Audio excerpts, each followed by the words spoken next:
여러분 안녕하세요. 미솔쌤의 한국사 시간입니다. 지난 시간 우리는 3.1 운동에 대해서 배웠는데요. 3.1 운동의 영향으로 우리는 독립운동의 필요성을 느낍니다. 그런데 문제는 우리 민족을 이끌어줄 리더나 조직이 제대로 갖춰져 있지 않은 거야. 이런 것이 없으면 독립운동이 쉽지 않다는 것을 깨달았죠. 그래서 독립운동을 이끌어 나갈 지도부가 필요하다고 생각을 했고요. 그 결과 대한민국 임시정부가 수립됩니다. 오늘은 이 임시정부에 대해서 보도록 하겠습니다. 3.1운동 직후 우리 민족이 살고 있는 여러 지역의 임시정부가 만들어집니다. 한성에, 연해주에, 그리고 상하이에 임시정부가 존재했어. 하지만 이렇게 만들다 보니까 사람들은 조직이 분열되어 있는 것보다는 하나로 통합이 되면 더 좋겠다. 그게 더 강력하고 정통성이 있다고 생각한 거야. 그래서 통합을 하기로 합니다. 자, 그러면 이 세 곳 중 어디에 통합을 할 건데 위치 선정에 대한 논의가 이루어졌는데요.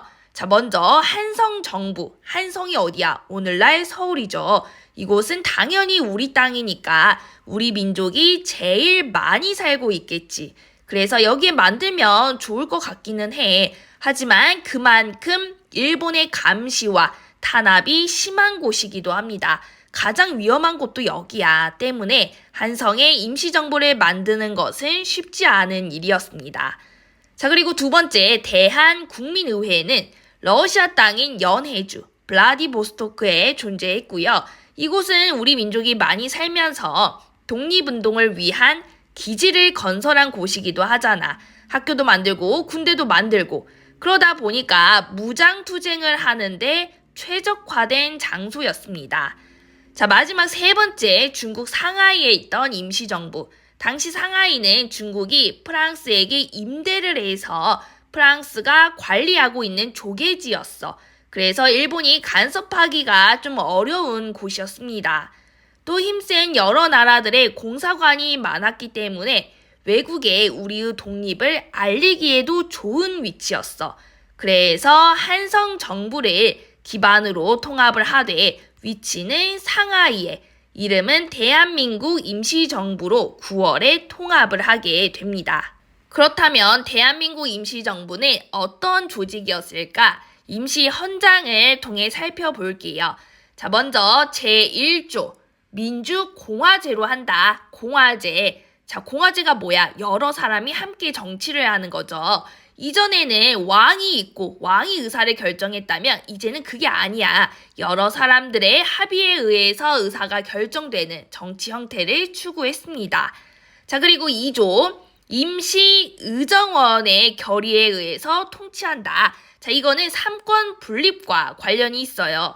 지금 우리나라도 입법, 행정, 사법으로 3권이 분립되어 있잖아. 그런데 당시 임시정부도 그랬다는 거지. 입법인 임시의정원, 행정인 국무원, 사법인 법원으로 권력을 나누었습니다. 자, 그리고 3조. 평등하다. 자, 평등, 차별이 없고 남자, 여자, 귀족, 평민, 부자, 가난한 자 다 동등한 사람이라는 것을 얘기하고 있어요. 이렇게 해서 임시 대통령으로 이승만을, 그리고 국무총리로 이동휘가 추대되면서 임시정부가 탄생했습니다. 그럼 이제 조직을 만들었으니까 본격적으로 활동에 들어가야겠죠. 자, 이를 위해 먼저 연통제와 교통국이라는 조직을 만들었어. 그 이유는 임시정부가 상하이에 있다 보니까 우리의 땅 한반도와 거리가 좀 있어요. 멀어. 그러다 보니 연락을 주고받는 게 쉽지가 않아.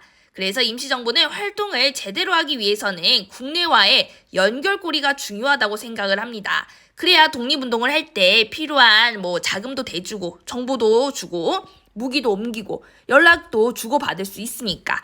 그래서 연통제와 교통국을 만든 거예요.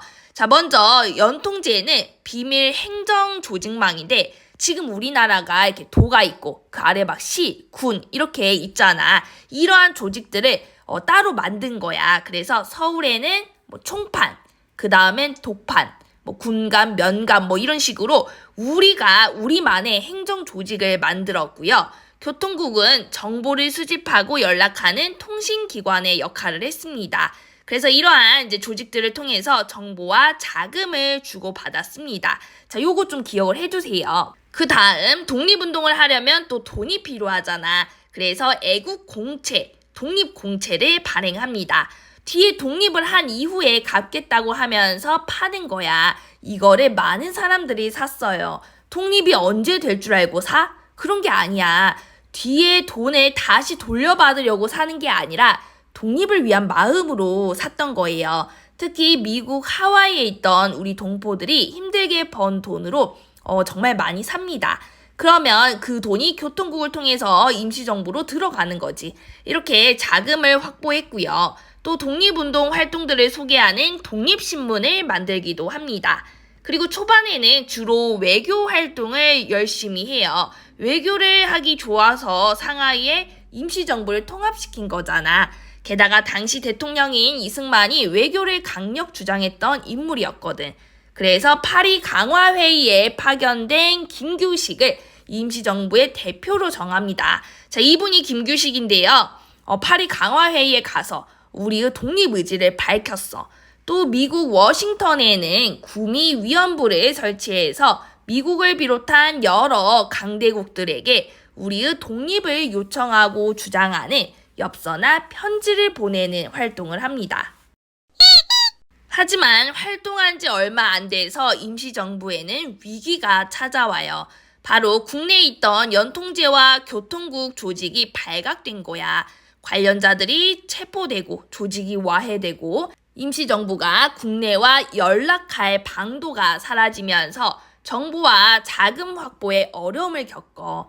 더욱이 임시정부의 초기 활동의 핵심은 외교 활동이잖아. 막대한 돈을 투자해서 구미위원부도 설치했는데 아니 도대체 뭐 한 거야?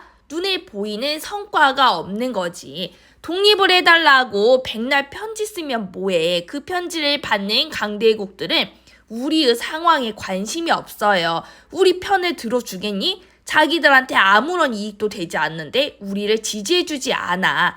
게다가 더 큰 일이 터지는데 대통령인 이승만이 1919년에 국제연맹에 위임 통치 청원서를 보냈다는 사실이 1921년 밝혀진 거야. 자, 여기서 위임이라고 하는 거는 대신 맡아달라는 거예요. 즉, 지금 조선을 지배하고 있는 일본 대신에 국제연맹이 우리를 통치해달라고 요청한 거지.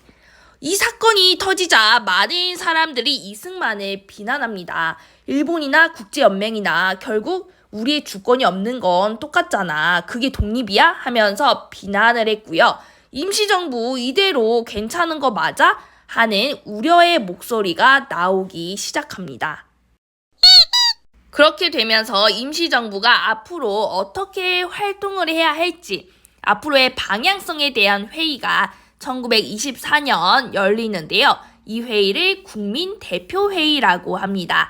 국민들의 대표라고 할 수 있는 유명한 사람들 125명이 상하이에 모여서 몇 개월 동안 임시정부가 나아갈 방향에 대해 고민을 합니다.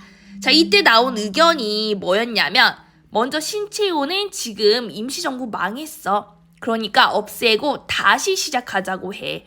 하지만 임시정부 정말 어렵게 만든 조직인데 해체는 좀 아깝다고 생각했던 사람들도 있었어요. 하지만 신채호를 비롯한 사람들은 간도나 연해주 같은 곳에 새로운 임시정부를 만들어서 이제는 무장투쟁을 하자는 의견을 냅니다. 자, 이 사람들은 새로운 임시정부를 창조하자고 해서 창조파라고 하고요. 반면에 안창호를 비롯한 사람들은 알아, 우리도 임시정부 문제 있다는 거. 그러면 문제점을 해결하면 되잖아. 개선할 생각을 해야지. 아니 무슨 어떻게 그렇게 쉽게 막 없애. 이러한 이제 생각을 했던 사람들을 개조파라고 불렀습니다. 자, 이렇게 창조파와 개조파가 나뉘어가지고 싸우면서 분열을 하자 김구 같은 경우는 싸우지 말자. 이러면 임시정부 분열돼. 현상을 유지할 것을 주장하기도 했어요. 하지만 이 회의는 계속 대립을 하다 결국 끝나고 1920년대 중반 많은 독립운동가들은 이 임시정부를 탈퇴합니다. 각자 자신이 생각한 방법으로 독립운동을 하겠다고 다 나가버려. 그리고 남아있는 사람들이 임시정부를 살려보기 위해서 조직을 개편해요. 먼저 대통령이었던 이승만을 그대로 둘 수는 없다는 여론이 많아서 이승만을 탄핵, 쫓아버리고요. 2대 대통령으로 박은식이 선출됩니다.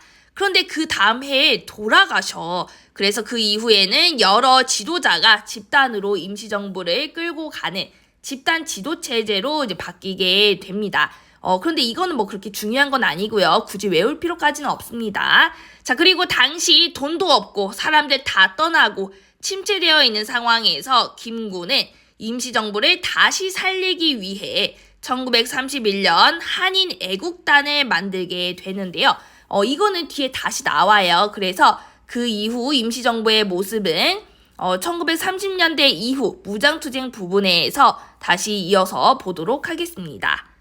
자, 여기까지 대한민국 임시정부의 내용이고요. 임시정부와 관련해서 알아둬야 할 거, 첫 번째, 3.1운동의 영향으로 만들어졌다는 거, 그리고 두 번째, 초창기 활동들, 뭐 연통제, 교통국, 그리고 외교활동 같은 거, 그 다음에 마지막, 세 번째는 임시정부의 위기를 해결하기 위해 열렸던 국민대표회의. 자, 이런 것들이 좀 이제 중요하거든. 그래서 이런 것들 위주로 공부를 하시기 바랍니다.